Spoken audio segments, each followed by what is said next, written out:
जोहार सगुन दाराम सानाम कोगे ट्राइब टीवी रेना हेल्थ स्पेशल प्रोग्राम रे इंग आपे को साव नंदिता बढ़ती उम्र सावते तिरला को अड़ी लेकाना रोग आजार ते को जबुन होचोआ सानाम लेकाना कोष्टो सहाव कते जीवन खांडा हुयु तकवा मेनखान किछि एमन हो एटकेटोड़े मेना आकादा जहां उम्र दो बांगे नेला और ओना जहां उम्र रेगी हुई दाड़िया मारक मारक नगर खन एतहब कते अतु कोरेन तिरला को अड़ी लेकाना हेल्थ रेना एटकेटोड़े नेल जामोआ तिहिबुन गापाल मारावा ओवेरियन सिस्ट बाबोते नुआ साताम बाबोते सानाम लेकाना कुली कुपुली रेना तेला एम लेगिते जोपड़ा आय गायनोकोलॉजिस्ट साथे आरजे कोर मेडिकल कॉलेज रिनी assistant professor doctor Munimala Murmu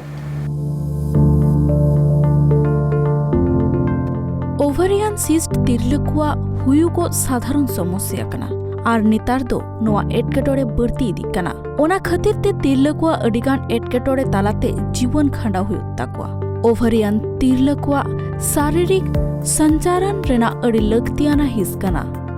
और प्रजनन प्रणाली रेना महत्वपूर्ण हिस कना नोआ गर्भाशय रेना बानार आड़ी रेना लातार से तहेना नोआ ओवम आरबांग डिम्बाणु साला एस्ट्रोजन अप्रोजेस्टेरन रेना होय उत्पादनाय तिरलकुआ बार लेकाना ओवेरियन हुयु तकवा जखन मित ओवरी रे ड्रेपते पेरे तहेना ओवरी उत्पन्न हुयुआ उन जखन ओना ओवेरियन सिस्ट को लेया ओवेरियन सिस्ट अड़ी लेकाना की हुयु गया आर आयु बेनाते हो अड़ी लेकाते एटकेटोड़े हो सिरजा दाड़ियाय सिस्ट रेना एटकेटोड़े मेना आका तिरलकुआ पॉलिस्टिक ओवेरियन डिजीज ते जबुन होचरेना बोतर दो तहेन गया जखन ओवेरियन सिस्ट हुडिंग तहेना तखन ओना रेना लक्षण बांग बुझा ᱧᱟᱢᱚᱜᱼᱟ मेनखान जखन बई बईते मारांग इदेआ हुनंगी भेगार भेगार लेकाना लक्षण नेल ᱧᱟᱢᱚᱜᱼᱟ ओवेरियन सिस्ट रेना लक्षण कोदो हुयुग कना तिरलकुआ लाई फुलाआ श्रोणी रे हासु डाना लातार रे हासु उछलो उछलो भाव लाई हामाल हामाल भाव हाजाम ते एटकेटोड़े राचा सेद कोराव ओक्तो हासुआ लांगा अड़ी जोर जोर साहेत हाताव हॉर्मो बाहा ठीक ऑक्टोरे बांग हुयु आरहो एमान तेमान एटकेटोड़े नेल ᱧᱟᱢᱚᱜᱼᱟ ओवेरियन सिस्ट रेना ओजे कोदो हुयु कना अनियमित हॉर्मो बाहा नेल ᱧᱟᱢᱚᱜ रेना मारांग खन के ओवेरियन सिस्ट ताहेन मोटापन हॉर्मोनल एटकेटोड़े श्रोणी इन्फेक्शन घारोज रेन हर को मुद्रे मारांग रे हो हुया काना फर्टिलिटी ड्रग्स रेना व्यवहार एंडोमेट्रियोसिस हॉर्मोनल थेरापी आसल रे लक्षण नेलोगो रेगी लगन डॉक्टर को राय हाताव एकाल गी जरूराना गया जाते ऑक्टोरगी साप नामो और ओना मारांग हुयुगो आटोगो मा ओवेरियन सिस्ट रेना रान मुर्गन हुयु गया जहां सिस्ट रेना आकार और प्रकार और लक्षण रोगी को उमर चेतान रे निर्भरा ब्यूरो रिपोर्ट ट्राइब टीवी और तिहिंगा नोआ साताम बाबते गापाल माराव लेगिते जोपड़ा मेना का दिया डॉक्टर मुनिमाला मुर्मू जहां दो गायनोकोलॉजिस्ट कनाकिन और साथे असिस्टेंट प्रोफेसर सगुन दाराम जोहार जतोर के जोहार तिहिंग पुपुलो कुकली दो होय कना जहां ओवेरियन सिस्ट आजार में आकादा नोआ आजार बाबते कटी लयाबुन में दो नोआ आजार दो लहा तो दिन खन दो बढ़ा हुई कना अब जहां रेगे डॉक्टर अब गायनोकोलॉजिस्ट को पेशेंट को हिजुआ हुडिंग कुड़ी गिद्रा खन आरंभ करते काटी बॉयज धारी कुड़ी हपन तिला हपन को हिजुआ मतलब मेन जो जहां प्रॉब्लम तहन तक को उनको दो माने जहां प्रॉब्लम आते को हिजुआ जहां समस्या आते को हिजुआ ओना तो तहन तक को कि ओजन बढ़ा कना और महीने महीने रे जहां मासिक जहां हुयोआ ᱡᱟᱦᱟᱸ ᱦᱚᱲᱢᱚ ᱠᱷᱟᱨᱟᱯ ᱦᱩᱭᱩᱜᱼᱟ ᱚᱱᱟ ᱫᱚ ᱠᱚᱢ ᱦᱩᱭᱩᱜ ᱠᱟᱱᱟ ᱥᱮ ᱟᱹᱰᱤ ᱫᱮᱨᱤ ᱠᱟᱛᱮ ᱦᱩᱭᱩᱜ ᱠᱟᱱᱟ ᱥᱮ ᱵᱟᱨᱯᱮ ᱪᱟᱸᱫᱳ ᱵᱟᱭ ᱦᱩᱭᱩᱜ ᱠᱟᱱᱟ ᱱᱚᱣᱟ ᱜᱮ ᱱᱚᱣᱟ ᱥᱚᱢᱚᱥᱥᱟ ᱫᱚ ᱟᱨᱟᱢᱵᱷᱚᱜᱼᱟ ᱟᱨ ᱡᱟᱦᱟᱸ ᱛᱤᱨᱞᱟᱹ ᱦᱚᱯᱚᱱ ᱠᱚ ᱵᱟᱯᱞᱟ ᱠᱟᱱᱟ ᱠᱚ ᱩᱱᱠᱩ ᱦᱚᱸᱠᱚ ᱞᱟᱹᱭᱟ ᱠᱤ ᱳᱡᱚᱱ ᱵᱟᱲᱦᱟᱜ ᱠᱟᱱᱟ ᱢᱟᱥᱤᱠ ᱴᱷᱤᱠ ᱴᱷᱟᱠ ᱵᱟᱝ ᱦᱩᱭᱩᱜ ᱠᱟᱱᱟ ᱟᱨ ᱜᱤᱫᱽᱨᱟᱹ ᱠᱚ ᱵᱟᱠᱚ ᱦᱤᱡᱩᱜ ᱠᱟᱱᱟ ᱟᱨ ᱱᱚᱣᱟ ᱯᱨᱚᱵᱞᱮᱢ ᱡᱩᱫᱤ ᱱᱚᱣᱟ ᱟᱡᱟᱨ ᱡᱟᱦᱟᱸ ᱚᱱᱟ ᱫᱚ ᱡᱩᱫᱤ ᱟᱹᱰᱤ ᱦᱚᱯᱚᱱ ᱠᱩᱲᱤ ᱦᱚᱯᱚᱱ ᱠᱚ ᱥᱟᱶ ᱧᱮᱞᱚᱜᱼᱟ ᱠᱤ ᱥᱩᱜᱟᱨ ᱠᱚ ᱵᱟᱲᱦᱟᱣ ᱤᱫᱤᱜᱼᱟ ᱦᱟᱨᱴ ᱨᱮᱱᱟᱜ ᱯᱨᱚᱵᱞᱮᱢ ᱠᱚ ᱦᱩᱭ ᱫᱟᱲᱮᱭᱟᱜᱼᱟ ᱱᱚᱝᱠᱟᱱ ᱟᱱᱟᱜ ᱟᱡᱟᱨ ᱫᱚ ᱱᱚᱣᱟ ᱫᱚ ᱡᱩᱫᱤ ᱢᱟᱱᱮ ᱨᱟᱱ ᱠᱚᱛᱮ ᱵᱟᱭ ᱠᱚᱱᱴᱨᱳᱞᱚᱜᱼᱟ ᱛᱟᱦᱚᱞᱮ ᱱᱚᱣᱟ ᱟᱡᱟᱨ ᱫᱚ ᱟᱹᱰᱤ ᱨᱚᱠᱚᱢ ᱠᱚᱢᱯᱞᱤᱠᱮᱥᱚᱱ ᱡᱟᱦᱟᱸ ᱞᱟᱹᱭᱟ ᱢᱮᱴᱟᱵᱚᱞᱤᱠ ᱠᱚᱢᱯᱞᱤᱠᱮᱥᱚᱱ ᱥᱮ ᱮᱴᱟᱜ ᱦᱚᱲᱢᱚ ᱨᱮᱱᱟᱜ ᱠᱚᱢᱯᱞᱤᱠᱮᱥᱚᱱ ᱠᱚ ᱟᱨᱟᱢᱵᱷᱚ ᱛᱚ ᱱᱚᱣᱟ ᱫᱚ ᱡᱟᱦᱟᱸ ᱞᱟᱹᱭᱟᱞᱮ ᱠᱤ ᱪᱮᱫ ᱦᱩᱭᱩᱜᱼᱟ ᱡᱟᱦᱟᱸ ᱠᱩᱲᱤ ᱦᱚᱯᱚᱱ ᱠᱚᱣᱟᱜ ᱡᱟᱦᱟᱸ ᱵᱟᱪᱪᱟ ᱫᱟᱨᱤ ᱛᱟᱦᱮᱱᱟ ᱡᱟᱦᱟᱸ ᱤউᱴরাস ᱞᱟᱹᱭᱟ ᱚᱱᱟ ᱥᱟᱶᱛᱮ ᱵᱟᱨᱭᱟ ᱟᱱᱰᱟ ᱫᱟᱱᱤ ᱥᱮ ᱰᱮᱞᱮ ᱡᱟᱦᱟᱸ ᱵᱮᱱᱟᱜ ᱥᱮ ᱳᱵᱷᱟᱨᱤ ᱚᱱᱟᱨᱮ ᱟᱡᱟᱨ ᱵᱮᱱᱟᱜᱼᱟ ᱪᱮᱫ ᱟᱡᱟᱨ ᱵᱮᱱᱟᱜᱼᱟ ᱱᱚᱨᱢᱟᱞᱤ ᱡᱟᱦᱟᱸ ᱢᱟᱥᱤᱠ ᱡᱟᱦᱟᱸ ᱦᱩᱭᱩᱜ ᱛᱟᱵᱚᱱᱟ ᱱᱚᱨᱢᱟᱞ ᱫᱚ 28 ᱫᱤᱱ ᱠᱷᱚᱱ 30 ᱫᱤᱱ ᱱᱚᱨᱢᱟᱞ ᱦᱩᱭᱩᱜᱼᱟ ᱟᱨ মোটামুটি 15 দিন আরম্ভ লেখান ᱚᱱᱟ ᱫᱚ ᱢᱤᱫᱴᱮᱡ ᱠᱟᱛᱮ আন্ডা ᱵᱮᱱᱟᱜᱼᱟ ᱥᱮ ᱵᱮᱞᱮ ᱵᱮᱱᱟᱜᱼᱟ ᱟᱫᱚ ᱚᱱᱟ ᱩᱰᱩᱠᱚᱜᱼᱟ ᱚᱱᱟ ᱯᱚᱨᱮ ᱢᱟᱥᱤक ᱟᱨᱟᱢᱵᱷᱚ ᱱᱚᱣᱟ ᱡᱟᱦᱟᱸ ᱟᱡᱟᱨ ᱛᱟᱦᱮᱱᱟ ᱱᱚᱣᱟ ᱨᱮᱫᱚ ᱢᱤᱫᱴᱤᱡ ᱵᱮᱞᱮ ᱫᱚ ᱵᱟᱭ ᱵᱮᱱᱟᱜᱼᱟ ᱟᱹᱰᱤ ᱜᱚᱴᱟᱝ ᱦᱩᱰᱤᱧ ᱦᱩᱰᱤᱧ ᱢᱮᱱᱟᱜᱼᱟ ᱟᱨ ᱚᱱᱟ ᱠᱚᱫᱚ ᱚᱠᱚᱭᱴᱟᱜ ᱦᱚᱸ ᱵᱟᱝ ᱢᱮᱪᱩᱨᱚᱜᱼᱟ ᱟᱨ ᱚᱱᱟ ᱠᱷᱟᱹᱛᱤᱨ ᱡᱟᱦᱟᱸ ᱪᱟᱸᱫᱳ ᱨᱮ ᱢᱤᱫᱴᱤᱡ ᱵᱮᱞᱮ ᱵᱮᱱᱟᱣ ᱠᱟᱛᱮ ᱩᱰᱩᱠ ᱞᱟᱹᱠᱛᱤ ᱡᱟᱦᱟᱸ ᱢᱟᱥᱤक ᱦᱩᱭ ᱞᱟᱹᱜᱤᱫ ᱚᱱᱟ ᱫᱚ ᱵᱟᱭ ᱦᱩᱭᱩᱜᱼᱟ ᱚᱱᱟ ᱠᱷᱟᱹᱛᱤᱨ ᱡᱟᱦᱟᱸ ᱟᱵᱚᱣᱟᱜ ᱦᱚᱨᱢᱚᱱ ᱞᱮᱵᱮᱞ ᱛᱟᱦᱮᱱᱟ ᱟᱵᱚᱣᱟᱜ ᱦᱚᱨᱢᱚᱱ ᱞᱮᱵᱮᱞ ᱨᱮ ᱯᱨᱚᱵᱞᱮᱢ ᱦᱤᱡᱩᱜᱼᱟ ᱚᱱᱟ ᱠᱷᱟᱹᱛᱤᱨ ᱛᱮ ᱡᱟᱦᱟᱸ ᱠᱚᱳᱡᱚᱱ ᱵᱟᱲᱦᱟᱣ ᱥᱮ ᱢᱟᱥᱤक ᱨᱮᱱᱟᱜ ᱫᱮᱨᱤ ᱦᱩᱭᱩᱜᱼᱟ ᱟᱨ ᱚᱱᱟ ᱠᱷᱚᱱ ᱮᱴᱟᱜ ᱢᱮᱴᱟᱵᱚᱞᱤᱠ ᱠᱚᱢᱯᱞᱤᱠᱮᱥᱚᱱ ᱡᱟᱦᱟᱸ ᱞᱟᱹᱭᱟ ᱡᱟᱦᱟᱸ ᱞᱮᱠᱟ ᱥᱩᱜᱟᱨ ᱵᱟᱲᱦᱟᱣ ᱯᱨᱮᱥᱟᱨ ᱵᱟᱲᱦᱟᱣ ᱚᱱᱟ ᱠᱚ ᱠᱚᱢᱯᱞᱤᱠᱮᱥᱚᱱ ᱦᱩᱭ ᱫᱟᱲᱮᱭᱟᱜᱼᱟ ᱛᱚ ᱟᱨ ᱢᱮᱱ ᱯᱨᱚᱵᱞᱮᱢ ᱡᱟᱦᱟᱸ ᱦᱩᱭᱩᱜᱼᱟ ᱞᱟᱹᱭ ᱟᱪᱪᱷᱟ ᱱᱤᱛᱚᱜ ᱡᱟᱦᱟᱸ ᱱᱚᱣᱟ ᱳভারিয়ান সিস্ট ᱨᱮᱱᱟᱜ ᱟᱡᱟᱨ ᱢᱮᱱᱟᱜ ᱟᱠᱟᱫᱟ ᱱᱚᱣᱟ ᱫᱚ ᱛᱤᱱ ᱩᱢᱟᱹᱨ ᱠᱷᱚᱱ ᱱᱚᱣᱟ ᱧᱮᱞ ᱧᱟᱢᱚᱜ ᱠᱟᱱᱟ ᱟᱨᱠᱤ ᱱᱚᱣᱟ ᱫᱚ ᱯᱨᱚᱛᱷᱚᱢ ᱡᱟᱦᱟᱸᱭ ᱞᱟᱹᱭᱟ ᱡᱚᱠᱷᱚᱱ ᱢᱟᱥᱤक ᱪᱟᱞᱩᱜᱼᱟ ᱜᱤᱫᱽᱨᱟᱹ ᱠᱚᱣᱟᱜ ᱠᱩᱲᱤ ᱜᱤᱫᱽᱨᱟᱹ ᱠᱚᱣᱟᱜ ᱯᱨᱚᱛᱷᱚᱢ ᱫᱚ ᱚᱱᱟ ᱥᱟᱭᱠᱮᱞ ᱡᱟᱦᱟᱸ ᱞᱮ ᱞᱟᱹᱭᱟ ᱚᱱᱟ ᱫᱚ ইরেগুলার ᱨᱮ ᱛᱟᱦᱮᱱᱟ ᱦᱮᱸ ᱱᱚᱨমাল ᱢᱟᱥিক ᱟᱨᱟᱢᱵᱷᱚ ᱫᱚ মোটামুটি ᱢᱤᱫ ᱥᱮᱨᱢᱟ ᱠᱷᱚᱱ ᱵᱟᱨ ᱥᱮᱨᱢᱟ ᱴᱟইᱢ ᱞᱟᱜᱟᱜᱼᱟ ᱱᱚᱨমাল ᱠᱩᱲᱤ ᱦᱚᱯᱚᱱ ᱠᱚᱣᱟᱜ ᱠᱩᱲᱤ ᱜᱤᱫᱽᱨᱟᱹ ᱠᱚᱣᱟᱜ ᱢᱟᱥিক ᱫᱚ মোটামুটি 9-10 সাল ᱥᱮ ᱠᱷᱚᱱ ᱟᱨᱟᱢᱵᱷᱚᱜᱼᱟ ᱦᱮᱸ ᱟᱨ ᱚᱱᱟ ᱫᱚ ᱵᱟᱨ ᱯᱮ ᱥᱮᱨᱢᱟ ᱫᱚ ᱠᱟᱹᱴᱤᱡ ইরেগুলার ᱜᱮ ᱛᱟᱦᱮᱱᱟ ᱪᱟᱸᱫᱳ ᱨᱮ ᱢᱤᱫ ᱫᱷᱟᱣ ᱦᱩᱭᱱᱟ কিছু কুড়ি গিদ্রা মানে 1.5 মাহিনা পরে হয় না অঙ্কা হয়ে দাঁড়িয়ে কিন্তু মোটামুটি বার সেরমা পরে হও যদি দেখেন ᱧᱮᱞᱚᱜ ᱠᱷᱟᱱ যে চাঁদো রে ᱢᱤᱫ ᱫᱷᱟᱣ ᱵᱟᱭ ᱦᱩᱭᱩᱜ ᱠᱟᱱᱟ ᱥᱮ ᱫᱮᱨᱤ ᱠᱟᱛᱮ ᱦᱩᱭᱩᱜ ᱠᱟᱱᱟ ᱥᱮ ᱵᱟᱨ ᱯᱮ ᱪᱟᱸᱫᱳ ᱯᱚᱨᱮ ᱦᱩᱭᱩᱜ ᱠᱟᱱᱟ ᱜᱤᱫᱽᱨᱟᱹ ᱡᱚ ওজন ᱵᱟᱲᱦᱟᱣ ᱤᱫᱤᱜ ᱠᱟᱱᱟ ᱚᱱᱟ ᱠᱚ ᱡᱩᱫᱤ ᱚᱱᱠᱟ ᱧᱮᱞᱚᱜ ᱠᱷᱟᱱ ᱛᱟᱦᱞᱮ ᱚᱱᱟ ᱫᱚ ᱰᱟᱠᱛᱟᱨ ᱴᱷᱮᱱ ᱡᱚᱠᱷᱚᱱ ᱯᱚᱨᱟᱢᱚᱨശᱚ ᱦᱟᱛᱟᱣ ᱦᱩᱭᱩᱜᱼᱟ ᱥᱟᱨᱟᱣ ᱦᱟᱛᱟᱣ ᱦᱩᱭᱩᱜᱼᱟ ᱪᱮᱫᱟᱜ ᱚᱱᱠᱟ ᱦᱩᱭᱩᱜ ᱠᱟᱱᱟ ᱟᱪᱪᱷᱟ ᱟᱨ ᱱᱚᱣᱟ ᱨᱮᱱᱟᱜ ᱚᱡᱮ ᱪᱮᱫ ᱪᱮᱫ ᱦᱩᱭ ᱫᱟᱲᱮᱭᱟᱜᱼᱟ ᱢᱮᱱᱛᱮ ᱱᱤᱛ ᱫᱷᱟᱹᱵᱤᱡ ᱛᱮ ᱨᱤᱥᱟᱨᱪ ᱞᱮᱠᱟᱛᱮ ᱪᱮᱫ ᱪᱮᱫ ᱵᱟᱲᱟᱭ ᱧᱟᱢ ᱟᱠᱟᱱᱟ ᱦᱮᱸ ᱱᱚᱣᱟ ᱡᱟᱦᱟᱸ ᱢᱮᱱ ᱡᱟᱦᱟᱸ ᱯᱨᱚᱵᱞᱮᱢ ᱛᱟᱦᱮᱱᱟ ᱟᱞᱮ ᱫᱚ ᱞᱟᱹᱭᱟ ᱱᱚᱣᱟ ᱫᱚ ᱵᱟᱨᱭᱟ ᱢᱮᱱ ᱠᱟᱨᱚᱱ ᱛᱟᱦᱮᱱᱟ ᱢᱤᱫᱴᱟᱝ ᱫᱚ ᱞᱟᱹᱭᱟᱞᱮ জিন ঘটিত কারণ মানে ᱫᱚ ᱦᱩᱭᱩᱜ ᱠᱟᱱᱟ যদি উনি কুড়ি গিদ্রা ᱟᱡ ᱟᱭᱳ ᱥᱮ ᱜᱚᱲᱚᱢ ᱟᱭᱳ ᱚᱱᱠᱟ ওজন বাড়তি ᱨᱮᱱᱟᱜ ᱯᱨᱚᱵᱞᱮᱢ ᱛᱟᱦᱮᱱ ᱛᱟᱠᱚᱣᱟ ᱥᱩᱜᱟᱨ ᱨᱮᱱᱟᱜ ᱯᱨᱚᱵᱞᱮᱢ ᱛᱟᱦᱮᱱ ᱛᱟᱠᱚᱣᱟ ᱩᱱᱠᱩ ᱫᱚ ᱵᱮᱥᱤᱨ ᱵᱷᱟᱜ সময় ᱱᱚᱣᱟ ওভারিয়ান সিস্ট ᱨᱮᱱᱟᱜ ᱯᱨᱚᱵᱞᱮᱢ ᱥᱟᱶᱛᱮ ᱛᱟᱦᱮᱸ ᱫᱟᱲᱮᱭᱟᱜᱼᱟ ᱱᱚᱣᱟ ᱢᱤᱫᱴᱟᱝ জিন ঘটিত কারণ হয়ে দাঁড়িয়ে হ্যাঁ আর কিছু ক্ষেত্রে ᱧᱮᱞᱚᱜᱼᱟ আমাদের পরিবেশ ঘটিত কারণ ᱡᱟᱦᱟᱸ ᱞᱮᱠᱟ আমরা ᱡᱷᱚᱛᱚ ᱦᱚᱲ ᱵᱟᱲᱟᱭᱟᱵᱚᱱ ᱞᱟᱦᱟ ᱠᱷᱚᱱ ᱫᱚ ᱟᱵᱚᱣᱟᱜ ᱯᱚরিবেশ ᱨᱮᱱᱟᱜ ᱫূষণ ᱡᱟᱦᱟᱸ পরিবেশ ᱨᱮᱱᱟᱜ মানে খারাপ ᱡᱟᱦᱟᱸ ᱠᱚ পরিবেশ ঘটিত আজার বাড়াই ইদিᱜ ᱠᱟᱱ ᱛᱟᱵᱚᱱᱟ ᱡᱚᱢᱟᱜ ᱠᱚᱨᱮ ᱵᱷᱮᱡᱟᱞ ᱠᱚ ᱦᱩᱭᱩᱜ ᱠᱟᱱᱟ ᱡᱟᱦᱟᱸ ᱥᱚᱵᱽᱡᱤ ᱠᱚᱵᱚᱱ ᱡᱚᱢᱟ ᱫᱟᱠᱟ ᱠᱚᱵᱚᱱ ᱡᱚᱢᱟ ᱥᱮ ᱪᱟᱣᱞᱮ ᱠᱚ ᱡᱟᱦᱟᱸ ᱜᱮ ᱦᱩᱲᱩ ᱠᱚ ᱡᱟᱦᱟᱸ ᱠᱚ ᱢᱟᱱᱮ ᱪᱟᱥ ᱵᱟᱲᱟᱭᱟᱵᱚᱱ ᱚᱱᱟᱨᱮ ᱟᱹᱰᱤ ᱜᱚᱴᱟᱝ ᱥᱟᱨ ᱠᱚᱵᱚᱱ ᱞᱟᱜᱟᱣᱟᱜ ᱠᱟᱱᱟ ন্যাচারাল ধারে ধারে ᱞᱟᱦᱟ ᱞᱮᱠᱟᱱ ᱫᱚ ᱪᱟᱥ ᱠᱚ ᱵᱟᱭ ᱦᱩᱭᱩᱜ ᱠᱟᱱᱟ ᱟᱹᱰᱤ ᱜᱚᱴᱟᱝ ᱥᱟᱨ ᱠᱚ ᱢᱤᱞᱟᱣ ᱦᱩᱭᱩᱜ ᱠᱟᱱᱟ ᱚᱱᱟ ᱠᱷᱟᱹᱛᱤᱨ ᱡᱟᱦᱟᱸ ᱠᱤᱪᱷᱩ ᱡᱤᱱᱤᱥ ᱫᱚ ᱚᱱᱟ ᱥᱚᱵᱽᱡᱤ ᱠᱚᱦᱚᱸ ᱥᱮ ᱦᱩᱲᱩ ᱠᱚ ᱪᱟᱣᱞᱮ ᱨᱮ ᱚᱱᱟ ᱫᱚ ᱠᱟᱹᱴᱤᱡ ᱠᱟᱹᱴᱤᱡ ᱠᱟᱛᱮ ᱢᱮᱥᱟ ᱤᱫᱤᱜ ᱠᱟᱱᱟ ᱛᱚ ᱱᱚᱣᱟ ᱠᱷᱟᱹᱛᱤᱨ ᱟᱞᱮ ᱞᱟᱹᱭᱟ পরিবেশগত কারণ হয় ᱱᱚᱣᱟ আজার ᱫᱚ ᱵᱟᱹᱲᱛᱤ ᱤᱫᱤᱜ ᱠᱟᱱᱟ ᱟᱨ ᱪᱮᱫ ᱦᱩᱭᱩᱜᱼᱟ ᱢᱮᱱ ᱨᱮ ᱪᱮᱫ ᱥᱚᱢᱚᱥᱥᱟ ᱦᱩᱭᱩᱜᱼᱟ ᱢᱮᱱ ᱥᱚᱢᱚᱥᱥᱟ ᱫᱚ ᱦᱩᱭᱩᱜ ᱠᱟᱱᱟ ᱟᱵᱚᱣᱟᱜ ᱡᱟᱦᱟᱸ ᱚᱱᱟ ওভারি ᱛᱟᱦᱮᱱᱟ ওভারি ᱨᱮ ᱚᱱᱟ ᱢᱤᱫᱴᱤᱝ ᱢᱟᱦᱤᱱᱟ ᱨᱮ ᱢᱤᱫᱴᱤᱝ ᱡᱟᱦᱟᱸ মানে ওভাম মানে ᱞᱮ ᱞᱟᱹᱭᱟ ᱵᱮᱱᱟᱣ ᱠᱟᱛᱷᱟ ᱚᱱᱟ ᱫᱚ ᱵᱟᱭ ᱵᱮᱱᱟᱜ ᱠᱟᱱᱟ ᱟᱹᱰᱤ ᱜᱚᱴᱟᱝ ᱠᱟᱹᱴᱤᱡ ᱠᱟᱹᱴᱤᱡ ᱠᱟᱹᱴᱤᱡ ᱠᱟᱹᱴᱤᱡ ᱛᱟᱦᱮᱱᱟ ᱚᱱᱟ ᱵᱮᱱᱟᱜ ᱠᱟᱱᱟ ᱚᱱᱟ ᱫᱚ ᱪᱮᱫ ᱮ ᱪᱤᱠᱟᱹᱭᱟ ᱚᱱᱟ ᱫᱚ ᱡᱟᱦᱟᱸ ᱦᱚᱨᱢᱚᱱ ᱟᱵᱚᱣᱟᱜ ᱞᱟᱹᱠᱛᱤᱜᱼᱟ ᱢᱟᱥᱤᱠ ᱦᱩᱭ ᱞᱟᱹᱜᱤᱫ ᱮᱯᱷᱮᱥᱮᱡ ᱟᱨ ᱮᱞᱤᱪ ᱡᱚᱠᱷᱚᱱ ᱵᱟᱨᱭᱟ ᱦᱚᱨᱢᱚᱱ ᱚᱱᱟ ᱞᱟᱹᱠᱛᱤ ᱛᱚ ᱱᱚᱣᱟ ᱨᱳᱜᱽ ᱨᱮ ᱪᱮᱫ ᱦᱩᱭᱩᱜᱼᱟ ᱱᱚᱣᱟ ᱫᱚ ᱥᱤᱥᱴ ᱠᱷᱟᱹᱛᱤᱨ ᱱᱚᱣᱟ ᱫᱚ ᱱᱚᱣᱟ ᱱᱚᱨᱢᱟᱞ ᱦᱚᱨᱢᱚᱱ ᱡᱟᱦᱟᱸ ᱨᱮᱥᱤᱭᱳ ᱡᱟᱦᱟᱸ ᱛᱟᱦᱮᱱᱟ ᱚᱱᱟ ᱫᱚ ᱨᱮᱥᱤᱭᱳ যেখানে ᱪᱮᱫ ᱞᱮᱠᱟᱨᱮ ᱞᱟᱹᱭᱟ ᱮᱯᱷᱮᱥᱮᱡ ᱮᱞᱤᱪ ᱱᱚᱣᱟ ᱵᱟᱨᱭᱟ ᱦᱚᱨᱢᱚᱱ ᱛᱟᱦᱮᱱ ᱛᱟᱵᱚᱱᱟ ᱱᱚᱣᱟ ᱵᱟᱨᱭᱟ ᱦᱚᱨᱢᱚᱱ ᱫᱚ 2:1 ᱠᱷᱟᱹᱛᱤᱨ ᱛᱟᱦᱮᱱ ᱞᱟᱹᱠᱛᱤᱜ ᱠᱟᱱᱟ ᱢᱟᱱᱮ ᱱᱚᱣᱟ ᱫᱚ ᱡᱟᱦᱟᱸ ᱥᱤᱥᱴ ᱨᱮᱱᱟᱜ ᱨᱳᱜᱽ ᱦᱩᱭᱩᱜᱼᱟ ᱛᱚᱠᱷᱚᱱ ᱫᱚ ᱱᱚᱣᱟ ᱨᱮᱥᱤᱭᱳ ᱫᱚ ᱨᱤᱵᱷᱟᱨᱥᱚᱜ ᱠᱟᱱᱟ ᱢᱟᱱᱮ ᱮᱯᱷᱮᱥᱮᱡ ᱦᱚᱨᱢᱚᱱ ᱫᱚ ᱠᱚᱢᱚᱜ ᱠᱟᱱᱟ ᱟᱨ ᱮᱞᱤᱪ ᱫᱚ ᱵᱟᱲᱦᱟᱜ ᱠᱟᱱᱟ ᱱᱚᱣᱟ ᱵᱟᱨᱭᱟ ᱦᱚᱨᱢᱚᱱ ᱪᱮᱫ ᱮ ᱪᱤᱠᱟᱹᱭᱟ ᱱᱚᱣᱟ ᱵᱟᱨᱭᱟ ᱦᱚᱨᱢᱚᱱ ᱫᱚ ᱟᱵᱚᱣᱟᱜ ᱫᱚ ᱵᱨᱮᱱ ᱠᱷᱚᱱ ᱠᱚᱱᱴᱨᱳᱞᱚᱜᱼᱟ ᱛᱚ ᱱᱚᱣᱟ ᱮᱯᱷᱮᱥᱮᱡ ᱦᱚᱨᱢᱚᱱ ᱡᱟᱦᱟᱸ ᱵᱟᱹᱲᱛᱤ ᱛᱟᱦᱮᱱ ᱞᱟᱹᱠᱛᱤᱜᱼᱟ ᱱᱚᱣᱟ ᱫᱚ ᱦᱩᱭᱩᱜ ᱠᱟᱱᱟ ᱱᱚᱣᱟ ᱡᱟᱦᱟᱸ ᱚᱵᱷᱟᱵ ᱚᱱᱟ ᱵᱮᱱᱟᱣᱮ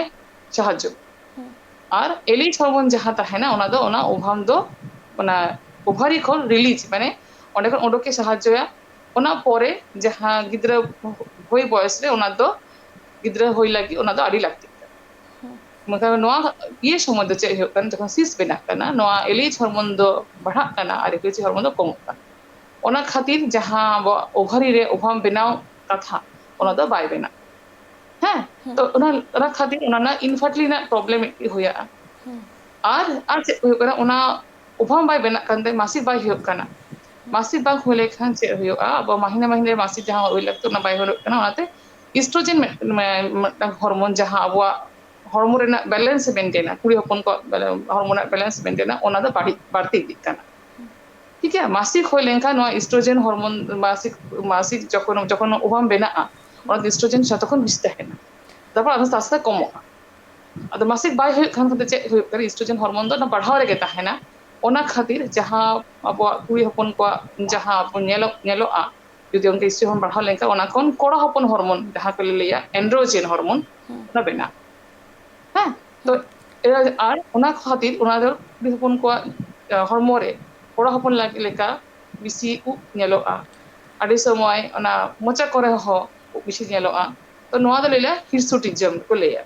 ᱛᱚ ᱱᱚᱣᱟ ᱠᱚ ᱯᱷᱤᱪᱟᱨᱥ ᱦᱤᱡᱩᱜᱼᱟ ᱱᱚᱣᱟ ᱫᱚ ᱡᱚᱫᱤ ᱯᱨᱚᱵᱞᱮᱢ ᱞᱟᱦᱟ ᱠᱷᱚᱱ ᱵᱟᱝ ᱟᱨᱟᱢᱵᱷᱚ ᱨᱮᱜᱮ ᱵᱟᱞᱮ ᱴᱨᱤᱴᱢᱮন্ট ᱨᱮ ᱵᱟᱭ ᱟᱨᱟᱢᱵᱷᱚᱜᱼᱟ ᱱᱚᱣᱟ ᱫᱚ ᱟᱨᱚ ᱵᱟᱹᱲᱛᱤ ᱞᱮᱱᱠᱷᱟᱱ ᱚᱱᱟ ᱠᱷᱚᱱ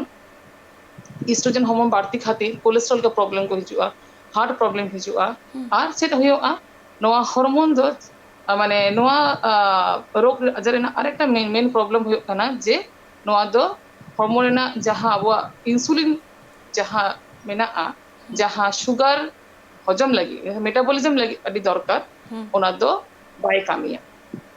ᱚᱱᱟ ᱠᱷᱟᱹᱛᱤᱨ ᱪᱮᱫ ᱦᱩᱭᱩᱜᱼᱟ ᱟᱵᱚᱣᱟᱜ ᱦᱚᱲᱢᱚ ᱨᱮ ᱥᱩᱜᱟᱨ ᱵᱟᱹᱲᱛᱤ ᱤᱫᱤᱜ ᱠᱩᱲᱤ ᱦᱚᱯᱚᱱ ᱠᱚ ᱦᱚᱲᱢᱚ ᱥᱩᱜᱟᱨ ᱵᱟᱹᱲᱛᱤ ᱚᱱᱟ ᱠᱷᱟᱹᱛᱤᱨ ᱛᱮ ᱵᱮᱥᱤᱨ ᱵᱷᱟᱜ ᱱᱩᱠᱩ ᱡᱟᱦᱟᱸᱭ ᱯᱮᱥᱮন্ট ᱠᱚ মোটা ধারা ᱱᱮᱛᱟᱨ ᱫᱚ ᱛᱟᱦᱮᱱ ᱠᱷᱟᱱ ᱚᱱᱟ ᱠᱷᱚᱱ ᱥᱩᱜᱟᱨ ᱦᱚᱸ ᱵᱟᱹᱲᱛᱤ ᱨᱮᱱᱟᱜ ᱯᱨᱚᱵᱞᱮᱢ ᱦᱩᱭᱩᱜᱼᱟ ᱢᱮᱱᱠᱷᱟᱱ ᱛᱤᱨᱞᱟᱹ ᱠᱚ ᱪᱮᱫ ᱞᱮᱠᱟ ᱛᱮᱠᱚ ᱵᱩᱡᱷᱟᱹᱣᱟ ᱡᱮ ᱠᱤ ᱟᱡᱟᱜ ᱱᱚᱣᱟ ᱳভারিয়ান ᱥᱤᱥᱴ ko ᱢᱮᱱᱟᱜ ᱟᱠᱟᱫᱟ ᱪᱮᱫ ᱞᱚᱠᱠᱷᱚᱱ ᱠᱚ ᱦᱩᱭ ᱫᱟᱲᱮᱭᱟᱜᱼᱟ ᱱᱚᱣᱟ ᱞᱚᱠᱠᱷᱚᱱ ᱡᱟᱦᱟᱸ ᱞᱮᱠᱟ ᱯᱟᱹᱦᱤᱞᱤᱧ ᱞᱟᱹᱭ ᱞᱮᱜᱼᱟ ᱥᱩᱨᱩ ᱞᱮᱜᱤᱧ ᱞᱟᱹᱭ ᱞᱮᱜᱼᱟ ᱡᱮ ᱯᱨᱚᱛᱷᱚᱢ ᱡᱟᱦᱟᱸ ᱦᱩᱭᱩᱜᱼᱟ ᱡᱮ ᱠᱩᱲᱤ ᱦᱚᱯᱚᱱ ᱠᱚ ᱞᱟᱹᱭᱟ ᱠᱤ ᱢᱟᱥᱤᱠ ᱫᱚ ᱪᱟᱸᱫᱳ ᱫᱚ ᱵᱟᱭ ᱦᱩᱭᱩᱜ ᱠᱟᱱ ᱛᱤᱧᱟ ᱦᱮᱸ ᱢᱤᱫ ᱪᱟᱸᱫᱳ 1.5 ᱢᱟᱹᱦᱱᱟᱹ ᱯᱚᱨᱮ ᱦᱩᱭᱩᱜ ᱠᱟᱱᱟ ᱥᱮ 2 ᱪᱟᱸᱫᱳ ᱨᱮ ᱢᱤᱫ ᱫᱷᱟᱣ ᱦᱩᱭᱩᱜ ᱠᱟᱱᱟ ওজন ᱵᱟᱹᱲᱛᱤ ᱤᱫᱤᱜ ᱠᱟᱱᱟ ᱟᱨ ᱦᱚᱲᱢᱚ ᱨᱮ ᱩᱵ ᱫᱚ ᱵᱟᱹᱲᱛᱤᱧ ᱧᱮᱞ ᱮᱫᱟ ᱴᱷᱤᱠ ᱜᱮᱭᱟ ᱱᱚᱣᱟ ᱜᱮ মেইন প্রবলেম ᱠᱚ ᱞᱟᱹᱭᱟ আর আᱹᱰি সময় কিছু কিছু পেশেন্ট রেতো ওজন বাড়তি বাং হয়ে দাঁড়িয়েনা রোগা পেশেন্ট को ভিতরে नोहा ñeलᱚᱜ गया उनकुआग चेद लेका तहना उनको को लैया जे मासिक रेना प्रॉब्लम तहन गया और साउंड को लैया जहां लेका जदी माने बापला कना को चाहे को गिदर बाको हिजुग कना नोआ प्रॉब्लम नोआ बारिया मिद संगते ñeलᱚᱜ मासिक रेना प्रॉब्लम साउते गिदर बाको हिजुग कना जहां को बापला करा कुड़ी हपन को तिलापन को दाडी चेष्टा करते हो गिदर बाको हिजुग नोआ मेन प्रॉब्लम कते नुको को हिजुगा नोंका प्रॉब्लम तहन लेनखान ᱚᱱᱟ ᱫᱚ ᱥᱤᱥ ᱨᱮᱱᱟᱜ ᱯᱨᱚᱵᱞᱮᱢ ᱦᱩᱭ ᱫᱟᱲᱮᱭᱟᱜᱼᱟ ᱚᱱᱟ ᱪᱤᱱᱛᱟᱹ ᱦᱩᱭᱩᱜᱼᱟ ᱢᱮᱱᱠᱷᱟᱱ ᱡᱟᱦᱟᱸ मासिक रेना कथा बेन लay केदा जे कि मासिक बांग इनरेगुलर हुई लेनखान की ओवरियन सिस्ट हुई दाड़िया मेनखान नुआ बेगर हो आरो जहां लेकाना आरो रोग आजार को मेना आकादा की ᱦᱮᱸ ᱮᱴᱟᱜ ᱨᱳᱜᱽ ᱟᱡᱟᱨ ᱠᱚ ᱢᱮᱱᱟᱜᱼᱟ ᱡᱮᱞᱮᱠᱟ ᱛᱷᱟᱭᱨᱚᱭᱮᱰ ᱨᱮᱱᱟᱜ ᱯᱨᱚᱵᱞᱮᱢ ᱡᱟᱦᱟᱸᱭ ᱛᱟᱦᱮᱱ ᱛᱟᱠᱚᱣᱟ ᱛᱷᱟᱭᱨᱚᱭᱮᱰ ᱯᱨᱚᱵᱞᱮᱢ ᱛᱟᱦᱮᱸ ᱞᱮᱱᱠᱷᱟन ᱠᱚ ᱚᱱᱠᱟ ওজন ᱵᱟᱲᱦᱟᱜᱼᱟ ᱢᱟᱥᱤक ᱜᱚᱱᱰᱳᱜᱳᱞ ᱦᱩᱭ ᱫᱟᱲᱮᱭᱟᱜᱼᱟ ᱟᱨ ᱠᱤᱪᱷᱩ ᱦᱚᱨᱢᱚᱱ ᱨᱳᱜᱽ ᱞᱮ ᱞᱟᱹᱭᱟ ᱡᱟᱦᱟᱸ ᱞᱮ ᱞᱟᱹᱭᱟ ᱯᱨᱚᱞᱟᱠᱴᱤᱱ ᱧᱩᱛᱩᱢᱟᱱ ᱢᱤᱫᱴᱟᱝ ᱦᱚᱨᱢᱚᱱ ᱢᱮᱱᱟᱜᱼᱟ ᱚᱱᱟ ᱡᱩᱫᱤ ᱵᱟᱹᱲᱛᱤ ᱞᱮᱱᱠᱷᱟᱱ ᱚᱱᱟ ᱦᱚᱸ ᱚᱱᱟ ᱠᱷᱟᱹᱛᱤᱨ ᱦᱚᱸ ᱚᱱᱠᱟ ᱢᱟᱥᱤᱠ ᱫᱚ ᱫᱮᱨᱤ ᱠᱟᱛᱮ ᱦᱩᱭ ᱫᱟᱲᱮᱭᱟᱜᱼᱟ ᱟᱨ ᱠᱤᱪᱷᱩ ᱠᱤᱪᱷᱩ টিউমার ᱠᱚ ᱢᱮᱱᱟᱜᱼᱟ ᱡᱟᱦᱟᱸ ᱞᱟᱹᱭᱟ এন্ড্রোজেন ᱥᱠᱤᱴᱤং টিউমার ᱚᱱᱠᱟ ᱠᱟᱛᱮ ᱧᱩᱛᱩᱢᱟᱱ ᱢᱮᱱᱟᱜᱼᱟ ᱚᱱᱟ টিউমার ᱠᱷᱟᱹᱛᱤᱨ ᱦᱚᱸ ᱱᱚᱝᱠᱟ ᱦᱩᱭ ᱫᱟᱲᱮᱭᱟᱜᱼᱟ কিছু পেশেন্ট কোয়া যাহাই কিছু রান জম কাতে যাহাই কো রান কো জমা কিছু কিছু পেশেন্ট মানে আদি সময় কোনো টিউমার খাतिर রান को जम दा जैसे ब्रेस्ट टिউমার को जहां को मेना तको उनको समय रान को रान ट्रीटमेंट को होता है तको डाना जल उनका nyutuman रान मेना उनका रान खातिर हो दाड़िया किछु किछु एटा आजार मेना जैसे जेमन के ले कुशिंग सिंड्रोम हॉर्मोन आजार कना हाँ ओना खातिर हो उनका मोटा पेशेंट को मोटा शुगर को बढ़ा तो नोआ दो কিছু ব্লাড টেস্ট করতে কিছু আল্ট্রাসাউন্ড করা করতে নোয়া ছোট যাচ করতে ওনা দো নেল হইয়া সে চেক খাতির হইয়া কানা সিস খাতির হইয়া কানা সে এটা রোগ সে এটা আজার খাতির হইয়া কানা না টেস্ট করতে কে নোয়া দো বাড়াই গানো তাহলে লেখানো আজি কি যত লেখানা আর হো এটা লেখানা ভিনে লেখানা আজার হো মেনা কাদা যাহারে তিরলকু আডি লেখানা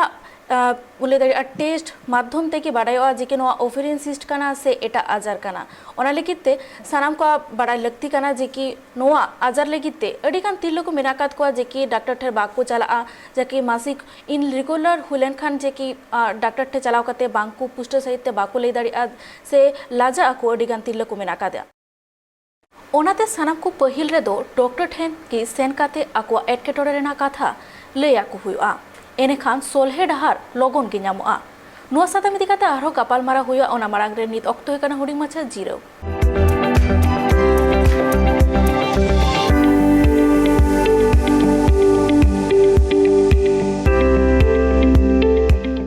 हुडिंग माछा जीरो तनम दौड़ाते सानाम को सगुंदराम तिहिंगा गपाल मारा हुई कना ओवेरियन सिस्ट इदी काते जहारे तिरलो को आजार कना अनवा तो हुडिंग खोन एतहब काते जस्ती उमर रेन तिरलो को मुद्रे की नेलामोआ अनवा खतिर ते तिरलो को जहां मासिक आरबां हॉर्मो ओ बाहा नेलामोआ नोआरे इन रेगुलेटरी नेलामोआ जहां खतिर ते तिरलो को दाराकान दिन रे अडिगान एटकेटोरे सहा काते जीवन खाना होय तकवा अनवा इदी काते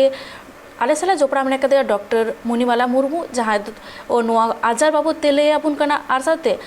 डॉक्टर नितो आर्मिटेन कुकली जहां दो ओवेरियन सिस्ट जहां नेलमो कना जे नुआ बेगर हो आर हो अडी लेकाना आजार हो मेना कदा मेनखान नितो पीसीओडी आर हो साथे ओवेरियन सिस्ट अडी धा दो जोतो हर को मित लेकाना को मने गया मेनखान नुआ दो भिन्न गया से मित लेकाना आजार रेके पड़ा कना इस ताहले खान के पीसीओडी मेना नोआ दो बांकना बाले ले दाड़िया मैं बांग ले कानोआ सिस तो अडी समय नॉर्मल हो दाड़िया हैं अडी समय नोहा जहां मासी जहां मेटांग ओवरी रे अडी गोटांग हुडी हुडी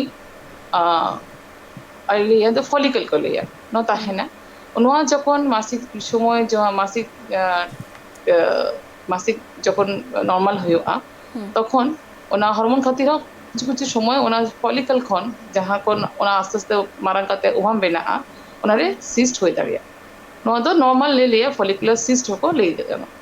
अच्छा नोआ के बोतरान आजार कना कि तिरलकु जे के अडी धाव को बोतरा जे कि मारांग आजार हुई दाड़िया से हयतो डॉक्टर ठे बोतर ते बाको चला दे जे कि चेत हुआ बांग हुआ नोआ बोतरना कथा कना कि नॉर्मल जहां जखन सिस मिट्टी नेलोआ हां जखन 4 सेंटीमीटर ले 4 सेंटीमीटर कोन हुडिंग ताहे लेखान नोआ दो सिस्ट ना बोतर बाय बाय ताहेना नोआ दा अलिसम ले दा नॉर्मल सिस्ट केना जुदी नेलो जे सिस्ट ना अडी गोटांग सिस्ट मेना ले मोटा मोटी 12 कटा उनका सिस्ट मेना अडी हुडिंग हुडिंग मारलांग सिस्ट तो बाय बेना कना मासे बिटिंग ओखन दो बाय बेना कना ओना मना जदि अल्ट्रासाउंड नेलो ताले नोआ लेया पॉलीसिस्टिक ओवेरियन डिजीज ले लेया नोआ रे शुद्ध सिस ताहले खान के पेशेंट ना बोतर ना मेना ओना दो बांग कथा कना अडी समय पेशेंट ना सिस ताहले खान मासी रेगुलर हो दाड़िया तो कखन बन चिंताया जे जदि जे असुविधा तो ताहले खान नोआ चिंता रेना कथा मेन जहां असुविधा हुआ मासी देरी देरी करते हुआ से बाय हुआ और चेक लेका होइले मासी देरी देरी करते हुई लेखान ओना उभाम बाय बेना से देरी करते बेना से बांका अडी समय बाय बेना हाँ चे हुआ ना जहां शुरू ले जहां मन आरंभ आलोचना केदा जे जहां कोड़ा हपन हार्मोन नोरे बेना बेना तो ओना खातिर जहां को हार्मोन रेना एटा रकम चेंजेस हिजुआ जहां लेका ᱩᱵ ᱠᱚ ᱵᱤᱥ ᱵᱮᱱᱟᱜᱼᱟ ᱠᱚᱲᱟ ᱦᱚᱯᱚᱱ ᱞᱮᱠᱟ ᱱᱚᱣᱟ ᱦᱩᱭ ᱫᱟᱲᱮᱭᱟᱜᱼᱟ ᱟᱨ ᱡᱟᱦᱟᱸ ᱢᱮᱤᱱ ᱯᱨᱚᱵᱞᱮᱢ ᱡᱟᱦᱟᱸ ᱦᱩᱭᱩᱜ ᱠᱟᱱᱟ ᱡᱟᱦᱟᱸ ᱤᱱᱥᱩᱞᱤᱱ ᱦᱚᱲᱢᱚ ᱨᱮ ᱡᱟᱦᱟᱸ ᱛᱟᱦᱮᱱᱟ ᱚᱱᱟ ᱵᱟᱭ ᱠᱟᱹᱢᱤᱭᱟ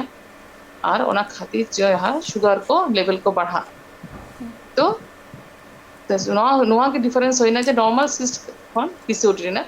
তফাৎ তো ᱱᱚᱣᱟ ᱡᱟᱦᱟᱸ ᱠᱚ ᱱᱚᱣᱟ ᱫᱚ টেস্ট ᱠᱟᱛᱮ ᱢᱟᱱᱮ সিস্ট ᱛᱟᱦᱮᱸ ᱞᱮᱱᱠᱷᱟन ᱜᱮ ᱵᱚᱛᱚᱨ ᱨᱮᱱᱟᱜ ᱢᱮᱱᱟᱜᱼᱟ ᱚᱱᱠᱟ ᱫᱚ ᱵᱟᱝ সিস্ট ᱛᱟᱦᱮᱸ ᱞᱮᱱᱠᱷᱟन ᱚᱱᱟ ᱥᱟᱶᱛᱮ ᱱᱚᱣᱟ ᱴᱮস্ᱴ ᱠᱚ ᱟᱞᱮ ᱞᱮ ᱠᱚᱨᱟᱣᱟ ᱡᱮ ᱟᱞᱴᱨᱟᱥᱟᱣᱩন্ড ᱦᱚᱸ ᱠᱚᱨᱟᱣ ᱦᱩᱭᱩᱜᱼᱟ ᱟᱨ ᱢᱟᱭᱟᱢ ᱨᱮᱱᱟᱜ ᱴᱮস্ট ᱠᱚ ᱠᱚᱨᱟᱣ ᱠᱟᱛᱮ কনফার্ম ᱦᱩᱭᱩᱜᱼᱟ ᱡᱮ ᱚᱱᱟ ᱫᱚ ᱯᱚলিᱥিস্টিক ডিজিজ খাতির ᱦᱩᱭ ᱠᱟᱱᱟ ᱥᱮ ᱮᱢনি ᱥᱮন্স ᱢᱮᱱᱟᱜᱼᱟ তো ᱟᱪᱪᱷᱟ পলিসিস্টিক তাহলে বদলার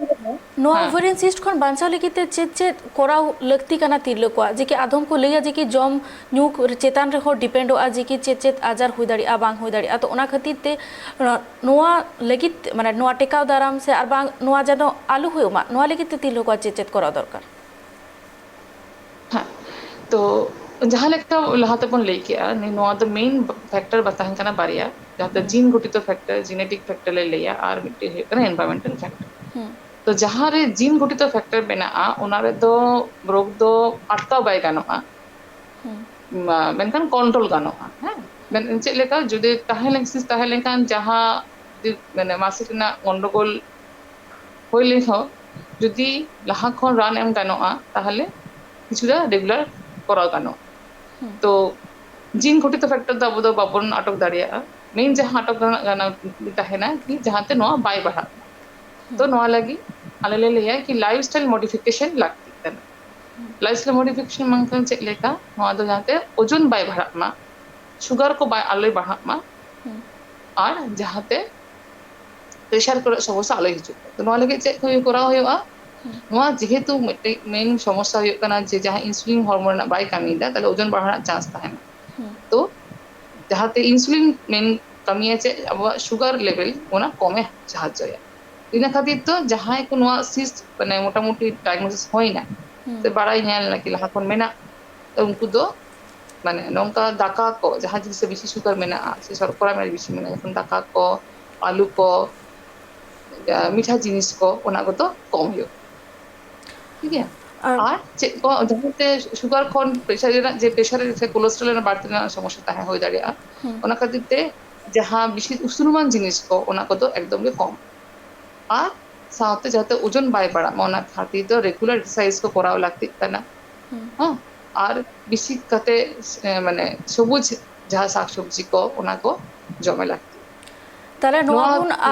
নোয়া জম ᱧᱩ ᱪᱮᱛᱟᱱ ᱨᱮᱦᱚᱸ ᱰᱤᱯᱮন্ᱰᱚᱜ ᱠᱟᱱᱟ ᱡᱟᱛᱮ ওভারিয়ান সিস্ট ᱟᱞᱚ ᱦᱩᱭᱩᱜ ᱢᱟ ᱢᱮᱱᱠᱷᱟᱱ ᱱᱚᱣᱟ ᱢᱟᱲᱟᱝ ᱱᱚᱣᱟ ᱟᱡᱟᱨ ᱵᱟᱵᱚᱫ ᱛᱮ ᱛᱤᱨᱞᱟᱹ ᱠᱚ ᱞᱟᱹᱜᱤᱫ ᱛᱮ ᱪᱮᱫ ᱥᱟᱸᱫᱮᱥᱮᱢ ᱮᱢᱟ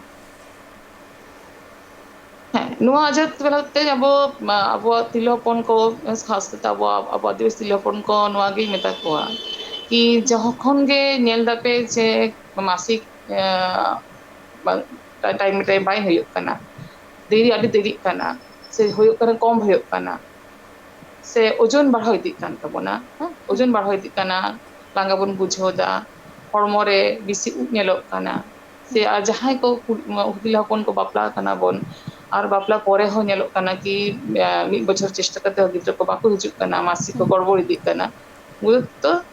ᱡᱟᱦᱟᱸ ᱛᱤᱱᱟᱹᱜ ᱛᱟᱲᱟᱛᱟᱲᱤ ᱥᱚᱢভᱚᱵ ᱰᱟক্তার ᱥᱟᱱ ᱯᱚরামর্শ ᱦᱟᱛᱟᱣ ᱦᱩᱭᱩᱜᱼᱟ ᱡᱮ ᱪᱮᱫ ᱠᱷᱟᱹᱛᱤᱨ ᱱᱚᱝᱠᱟ ᱦᱩᱭᱩᱜ ᱠᱟᱱᱟ ᱱᱚᱣᱟ ᱡᱟᱦᱟᱸ ᱟᱡᱟᱨ ᱛᱟᱵᱚᱱ ᱱᱚᱣᱟ ᱫᱚ পুরোপুরি ᱵᱟᱝ ᱥᱟᱦᱟᱣ ᱞᱮᱠᱷᱟᱱ ᱦᱚᱸ কন্ট্রোল ᱫᱚ ᱜᱟᱱᱚᱜᱼᱟ কন্ট্রোল ᱞᱟᱹᱜᱤᱫ ᱪᱮᱫ ব্যবস্থা হাতাও হুᱭᱩᱜᱼᱟ ᱚᱱᱟ ᱠᱚ ᱰᱟক্তার ᱴᱷᱮᱱ ᱠᱚ ᱟᱵᱚ ᱯᱚরামর্শ ᱵᱚᱱ ᱦᱟᱛᱟᱣᱟ বেশিরভাগ ক্ষেত্রে ᱜᱮ ᱨᱟᱱ ᱛᱮᱜᱮ ᱱᱚᱣᱟ ᱫᱚ কন্ট্রোল ᱛᱟᱦᱮᱱᱟ কিছু কিছু ক্ষেত্রে জাহাঁ এটা অপারেশন মানে তো বেশি বালালে করাওয়া তাও লাখতে হলে লেখা করাও গানো তাহলে ᱞᱟᱹᱭ ᱜᱟᱱᱚᱜᱼᱟ ᱡᱮ ᱠᱤ ᱵᱚᱛᱚᱨ ᱨᱮᱱᱟᱜ ᱡᱟᱦᱟᱱᱟᱜ ᱫᱚ ᱠᱟᱛᱷᱟ ᱵᱟᱝ ᱠᱟᱱᱟ ᱱᱚᱣᱟ ᱨᱮᱱᱟᱜ ᱦᱚᱸ ᱥᱚᱞᱤউᱥᱚᱱ ᱢᱮᱱᱟᱜ ᱟᱠᱟᱫᱟ ᱱᱚᱣᱟ ᱨᱳᱜᱽ ᱦᱚᱸ ᱦᱩᱭ ᱞᱮᱱᱠᱷᱟᱱ ᱟᱨᱦᱚᱸ ᱴᱨᱤᱴᱢᱮᱱᱴ ᱠᱚ ᱢᱮᱱᱟᱜ ᱟᱠᱟᱫᱟ ᱨᱟᱱ ᱢᱩᱨᱜᱟᱹᱱ ᱢᱮᱱᱟᱜ ᱟᱠᱟᱫᱟ ᱡᱟᱦᱟᱸ ᱠᱚ ᱰᱚᱠᱴᱚᱨ ᱴᱷᱮᱱ ᱪᱟᱞᱟᱣ ᱠᱟᱛᱮ ᱠᱚ ᱩᱱᱠᱩ ᱠᱚ ᱞᱟᱹᱭ ᱫᱟᱲᱮᱭᱟᱜᱼᱟ ᱟᱨ ᱫᱟᱨᱟᱭ ᱠᱟᱱ ᱫᱤᱱ ᱨᱮ ᱱᱚᱣᱟ ᱟᱡᱟᱨ ᱠᱷᱚᱱ ᱠᱚ ᱵᱟᱧᱪᱟᱣ ᱫᱟᱲᱮᱭᱟᱜᱼᱟ ᱟᱨ ᱱᱚᱣᱟ ᱤᱫᱤ ᱠᱟᱛᱮ ᱟᱨᱦᱚᱸ ᱵᱚᱱ ᱞᱟᱹᱭ ᱫᱟᱲᱮᱭᱟᱜᱼᱟ ᱡᱮ ᱠᱤ ᱛᱤᱨᱞᱟᱹ ᱠᱚ ᱟᱹᱰᱤ ᱞᱮᱠᱟᱱᱟᱜ ᱵᱷᱤᱱᱟᱹ ᱵᱷᱤᱱᱟᱹ ᱟᱡᱟᱨ ᱠᱚ ᱢᱮᱱᱟᱜ ᱟᱠᱟᱫᱟ ᱡᱟᱦᱟᱸ ᱨᱮ ᱞᱟᱡᱟᱣ ᱵᱚᱛᱚᱨ ᱡᱚᱛᱚ ᱠᱤᱪᱷᱩ ᱢᱩᱪᱟᱹᱫ ᱠᱟᱛᱮ ᱜᱮ ᱰᱚᱠᱴᱚᱨ ᱴᱷᱮᱱ ᱪᱟᱞᱟᱣ ᱠᱟᱛᱮ ᱟᱠᱚᱣᱟᱜ ᱠᱟᱛᱷᱟ ᱠᱚ ᱞᱟᱹᱭ ᱦᱩᱭᱩᱜ ᱛᱟᱠᱚᱣᱟ ᱟᱨᱦᱚᱸ ᱥᱟᱶᱛᱮ ᱥᱟᱶᱛᱮ ᱵᱚᱱ ᱞᱟᱹᱭ ᱫᱟᱲᱮᱭᱟᱜᱼᱟ ᱱᱚᱝᱠᱟᱱᱟᱜ ᱟᱡᱟᱨ ᱠᱷᱚᱱ ᱵᱟᱝ ᱵᱚᱛᱚᱨ ᱠᱟᱛᱮ ᱥᱟᱢᱟᱝ ᱨᱮ ᱦᱤᱡᱩᱜ ᱦᱩᱭᱩᱜ ᱛᱟᱠᱚᱣᱟ ᱟᱨ ᱥᱟᱶᱛᱮ ᱰᱚᱠᱴᱚᱨ ᱥᱟᱞᱟᱜ ᱯᱚᱨᱟᱢᱚᱨᱥᱚ ᱦᱟᱛᱟᱣ ᱦᱩᱭᱩᱜᱼᱟ ᱪᱮᱫ ᱞᱮᱠᱟᱱᱟᱜ ᱦᱚᱨ ᱰᱟᱦᱟᱨ ᱯᱟᱱᱛᱮ ᱦᱩᱭᱩᱜᱼᱟ ᱟᱨ ᱥᱚᱞᱦᱮ ᱫᱚ ᱪᱮᱫ ᱢᱮᱱᱟᱜ ᱠᱟᱱᱟ ᱟᱭᱢᱟ ᱟᱭᱢᱟ ᱥᱟᱨᱦᱟᱣ ᱰᱚᱠᱴᱚᱨ ᱢᱚᱱᱤᱢᱟᱞᱟ ᱢᱩᱨᱢᱩ ᱰᱮᱨ ᱥᱟᱨᱦᱟᱣ आजम केदाबन डॉक्टर मणिमाला मुर्मुआ कथा ओनाते ओवरियन सिस्ट इदी काते बांग बतर हुआ खाली लक्षण को नेल काते रान मुरगन करा हुआ चेदा से ठीक ऑक्टो रे रान मुरगन करा लेखान की आजार मांग से चला मांग रेगी टेकाव दाराम हुआ जहान आजार की ठीक ऑक्टो रे जावा लेखान की नापाय हुआ पालन सानाम को तिहिंगा नोआ साताम बाबते अड़ी गड़पे नाम दाड़िया आ दारायकान दिन रे नौकाना की आरो भिन्न भिन्न साताम बाबते गापाल मारा हुआ ओना लगिते नेलाका तहन पे ट्राइब टीवी रेना हेल्थ स्पेशल प्रोग्राम जोहार।